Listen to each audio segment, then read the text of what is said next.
नमस्कार दोस्तों, कैसे हैं आप लोग। आई होप आप लोग बहुत बढ़िया होंगे। आज का जो टॉपिक है वो है देहरादून में ज़मीन देखने का सही वक्त क्या है। वैसे तो आप जब भी ज़मीन देखना चाहते हैं उसका कोई सही वक्त नहीं होता है, ठीक है।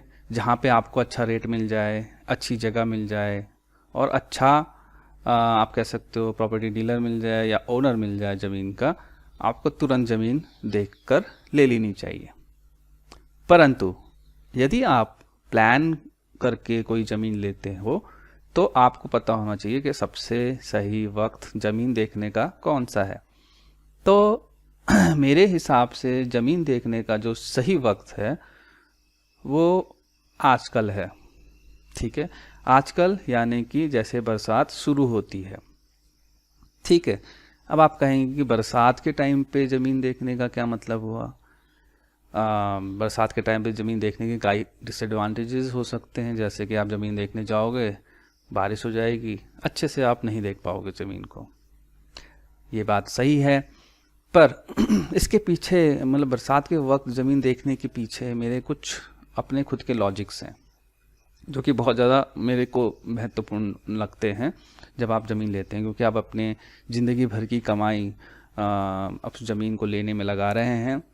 कई लोग अपने रिटायरमेंट का पैसा ज़मीन को लेने में लगा रहे हैं। तो उस हिसाब से अगर आप ले रहे हैं ज़मीन तो एटलीस्ट आप प्लान वे में लें तो ज़्यादा बेहतर होता है, ठीक है। मैं बरसात के टाइम पे इसलिए प्रेफर करता हूँ ज़मीन लेना, क्योंकि मुझे लगता है कि देहरादून में जो प्लॉट्स हैं, ठीक है। आप जब प्लॉट ज़मीन देखने जाते हो आप हर तरह के एरिया में देखने की कोशिश करते हो, ठीक है। आप हर तरह के बजट में ज़मीन लेने की कोशिश करते हो, देखते हो, मतलब आप अपर बजट भी देखते हो, आप मिडिल बजट भी देखते हो, आप लोअर बजट भी देखते हो, ठीक है। क्योंकि कई लोग हर कोई ज़मीन लेने के लिए ज़मीन मतलब ज़मीन में रहने के लिए, मकान बनाने के लिए ज़मीन नहीं लेता। कई लोग इन्वेस्टमेंट पर्पज़ से लेते हैं। तो जब आप इन्वेस्टमेंट पर्पज़ से लेते हो तो आपको ये देखना होता है कि आप जहाँ ले रहे हो वो ज़मीन बिकने लायक है आगे चल के कि नहीं है। बरसात में ज़मीन देखने का मेरा मकसद ये है क्योंकि देहरादून में कुछ प्लॉटिंग्स होती हैं जिनमें आपको पता नहीं चलता है कि वहाँ पे से बरसाती नाला आता है, ठीक है, पहली चीज़। दूसरी चीज़, कुछ प्लॉटिंग ऐसी हैं जो बरसाती नाले के ठीक बगल से गुजरती हैं, ठीक है। ऐसे प्लॉटिंग्स को अगर आप टेस्ट करना चाहते हो, ठीक है। और कुछ प्लॉटिंग्स मैं आपको और बताता हूँ, जैसे कुछ प्लॉट में पहुँचने में बीच में बरसाती नाला आता है, ठीक।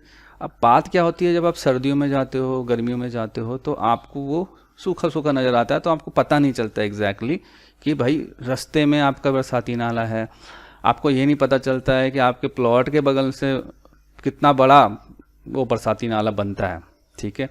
और इसके अलावा और भी कुछ रीजंस होते हैं, जैसे कि कुछ प्लॉट्स काफ़ी नीचे धसे हुए से होते हैं, तो उनमें पानी काफ़ी ज़्यादा भर जाता है बरसातों के टाइम पे।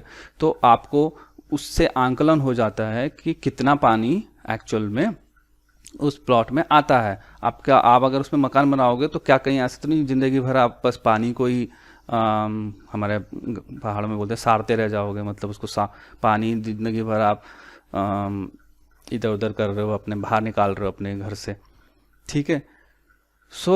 इसीलिए मुझे लगता है कि बरसात के टाइम पे आपको ज़मीन देखना चाहिए, ठीक है। लीजिए आप बाद में चाहे कभी भी, बट देखना आपका बरसात के टाइम पे। एटलीस्ट आपको एरिया का आप मुआयना कर लीजिए कि इस एरिया में इतना पानी आ रहा है, इस एरिया में इस नाले में इतना पानी आता है, ठीक है, पर्टिकुलर नाले में कितना पानी आता है। ये बहुत ज़्यादा ज़रूरी है क्योंकि मेरे फ्रेंड्स ने भी ज़मीन ली है, तो मैं उनके घर जाता हूँ तो पहले मुझे नाले को पार करना पड़ता है, ठीक है। पहले मेरी बाइक पूरे नाले से होते हुए गुजरते हुए आराम से बाइकों के टायर जो है धुलते हुए उसके घर पहुँचते हैं। इवन उसके घर के ठीक सामने से एक नाला निकल रहा है और उसको बेचारे को पता भी नहीं था, तो वो भी अपने आप को एक ठगा सा महसूस करता है। एक जगह मैं और गया था, मैं पहले भी बता चुका हूँ एक वीडियो में, एक आंटी जी थी, वो भी इसी चीज़ से कह रही थी कि यहाँ पे बहुत ही डेंजरस नाला आता है और रात को तो इतनी तगड़ी आवाज़ आती है कि डर सा लगता है कि कहीं ये घर ना नीचे गिर जाए। ठीक है। तो ऐसे डर डर के जीने से अच्छा है कि ज़िंदगी भर डर डर के जीने से अच्छा है अपना रिटायरमेंट पैसा आपने लगा रखा है, तो आप चाहते हो कि अपनी बाकी की ज़िंदगी जो है वो बिना डरे गुजारो, ठीक है। वरना इससे अच्छा तो आप पहाड़ों में ही अच्छे हैं। कोई ज़रूरी थोड़ी ना है कि देहरादून में ही घुसना है, ठीक है। ज़रूरी नहीं है कि देहरादून में जा कर के नालों के अगल बगल में रह करके अपनी ज़िंदगी को खतरे में दिखाना है। इससे अच्छा पहाड़ों के शांत वातावरण में रहना ज़्यादा बेहतर है ना। और अगर आपको देहरादून में रहना ही है तो कम से कम प्लॉट की अच्छे से जांच कीजिए, ठीक है। और बरसात के टाइम पे जाइए, देखिए कि आपका प्लॉट कितने नीचे है, कितने ऊपर है, और कितना नाले के बगल में है, कितना तेज नाला आ रहा है, कितनी तेज नदी आ रही है, और बीच रास्ते में कोई नदी तो नहीं आती है, ठीक है। सो इसीलिए मैंने ये वीडियो बनाया है कि सही वक्त देहरादून में ज़मीन देखने का क्या है। ज़रूरी नहीं कि आप मेरी बात से ताल्लुक़ रखते हो, लेकिन मैंने अपना ओपिनियन आपके सामने रख दिया है। बाकी आपको मेरा ओपिनियन सही लगा तो अच्छी बात है, नहीं लगा तो कोई बात नहीं, है ना। मेरा काम था आपको मेरा व्यू बताना कि किस वक्त सबसे सही रहता है, ठीक है। वीडियो को देखने के लिए बहुत बहुत शुक्रिया, धन्यवाद आपका।